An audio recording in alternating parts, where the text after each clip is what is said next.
Şaşma. Sesin yakın.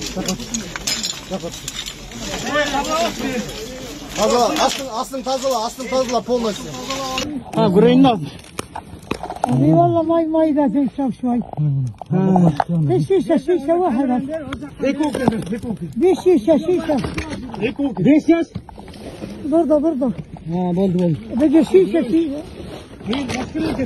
شيشة var Otur.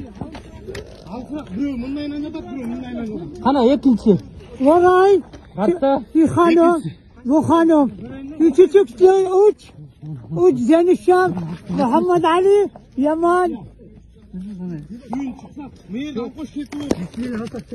ما في خانم küçük يمكن ما في خسته موت Tamam abi şimdi bekle. Kolla kalmadı. Başla oyna. İnşallah. Oo,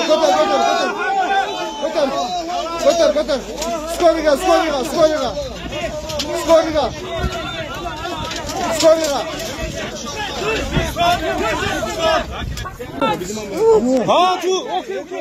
Okey, tamam. Tamam. Devam et abi sen.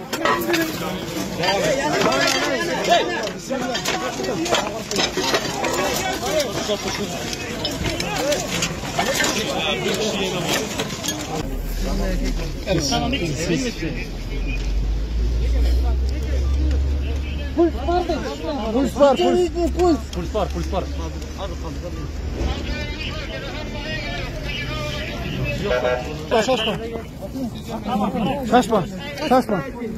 Şaşma.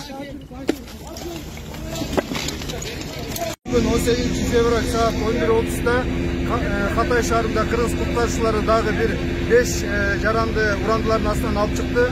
Anın 3'ösü tiriyor, atenesi, anın bir balası tiriyor. Andan başka 2 balası kaza olup kalgan. Ыкчам malumatı bayandagan Patolkoyun Çoldaşbayan. 3. günündeyiz de gerçekten mucize dediğimiz haberler gelmeye devam ediyor. 296. saat. Şu an Antakya'da 3 kişi kurtarıldı. Bilgileri net alamadım. Çok yeni, çok taze olduğu için isim, sağlık durumları çok net bilgi veremeyeceğim size ama burada 3 kişinin kurtarıldığını söyleyebiliriz. Gerçekten büyük bir mucizeye tanıklık ediyoruz diyelim. Çünkü 13. gün bugün önce 7.7 ardından 7.6 ile Türkiye'nin 10 ili 11 ili büyük bir felakete, büyük bir yıkıma uğramıştı.